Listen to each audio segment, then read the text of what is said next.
Let's hear from heaven today by reading the scriptures. We're in Matthew chapter 5, and this week we're going to be looking at verses 38 to 42. This is continuing in Jesus' Sermon on the Mount. You have heard that it was said, an eye for an eye and a tooth for a tooth. But I tell you, do not resist an evil person. If anyone slaps you on the right cheek, turn to them the other cheek. And if anyone wants to sue you and take your shirt, hand them over your coat as well. If anyone forces you to go 1 mile, go with them 2 miles. Give to the one who asks you, and do not turn away from the one who wants to borrow from you. Okay, yeah, right? This just sounds nuts, because that's not the way we are. We are not wired this way. We don't want to turn another cheek, and I'll explain that in a minute. We don't want to just give everybody everything that they're demanding from us. It's not what we want. Why? Because we're selfish, and that's the way we are born. Jesus is telling us that he knows this, but if we want to go to the kingdom, if we want to be with him in his kingdom, then we're going to have to change our ways. And this is what he wants us to do. These are illustrations on how he wants us to change. So the first one, an eye for an eye. I know that sounds familiar to everybody. Okay, we've heard that. An eye for an eye. You know, this is Old Testament retribution is what we hear from people. Now, this was from the Mosaic Law, and we can find this in Exodus chapter 21, verse 24. The original intent for an eye was to limit the courts on how much retribution they could seek from somebody who committed a crime. Or, I shouldn't say committed a crime, but if two people were suing each other, this premise limited the amount of retribution that the courts could impose. All right, but over the centuries, this original intent had become corrupted so that the Jewish leaders allowed the people to use it for personal vendettas. Jesus is telling us that's not the way to be. Turning the other cheek. This is a really good one. Back in those days, in order to slap somebody in the face was considered a deep insult to them. So that slapping had to be done with the right hand. This might look like the left in the video, but it had to be done with the right hand, and it had to be open. So you were hitting a person on one side of their face.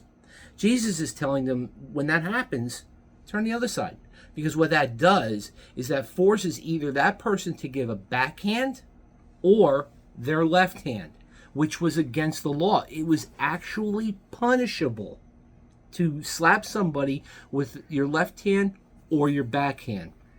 But Jesus is not telling us that we cannot defend ourselves. We can. We are allowed to defend ourselves against physical attacks. That would be stupid for us not to be able to do that. And Jesus knows this. God knows this. All right. What he's telling us here is this is for us to consider in personal relationships and insults against us. Because remember, it may be corny and it may be from our childhood, but sticks and stones. Okay? That's what Jesus is telling us here. Now, the third point, and there's two more after this, the third point is giving up your cloak. Now, according to the Mosaic Law, a person's outer cloak could not be legally taken from them, but their inner garment could. Now, I don't fully understand how that worked, and the intricacies of it, but that's what I read, and that's as far as I understand it. But what Jesus is saying is like, listen, if they want your inner cloak, give that them. Or they want your outer cloak, give that to them too. There's no sense in fighting for something like this, because it's just going to ruin relationships. Jesus is telling us, listen, just give them. Just don't sue everybody for every wrongdoing done against you. Just don't do that. Point number 4, go with them 2 miles. In the Roman law, at that time they had a rule there that a Roman soldier could ask a Jew, or actually not ask, but demand a Jew to carry his equipment, his gear, up to 1 mile. Jesus is telling them that, you know what? If they ask you to carry their stuff for 1 mile, carry them too. they're demanding something, but give them more than what they're demanding, because what that does is that shows them and it shows everybody else an act of love rather than manipulation. And it usually stops people in their tracks when you give them more than what they're asking for.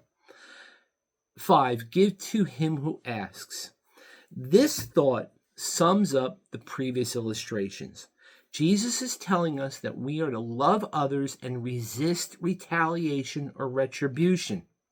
Romans 12:21 shows us how that works. It says, do not be overcome by evil, but overcome evil with good. So when somebody is going after you in the courts and you want to seek retribution, Jesus is telling us, you know what? And that's an example of seeking vengeance against somebody. Jesus is telling us that, you know what? 2 wrongs don't make a right. Okay? This person's being evil to you. If you're going to be evil to them, then just the evil continues. Jesus is telling us, don't do that. Just be good to that person. All right? These are some things you need to think about. Like I said, we are not wired this way. We actually have to work to get there. We can only do that by surrendering ourselves to God and asking him for our help. Asking Jesus to send the Holy Spirit to help us get through these things, because yes, admittedly, they are tough, but with his help, we can do it. All right? So have yourself a great week.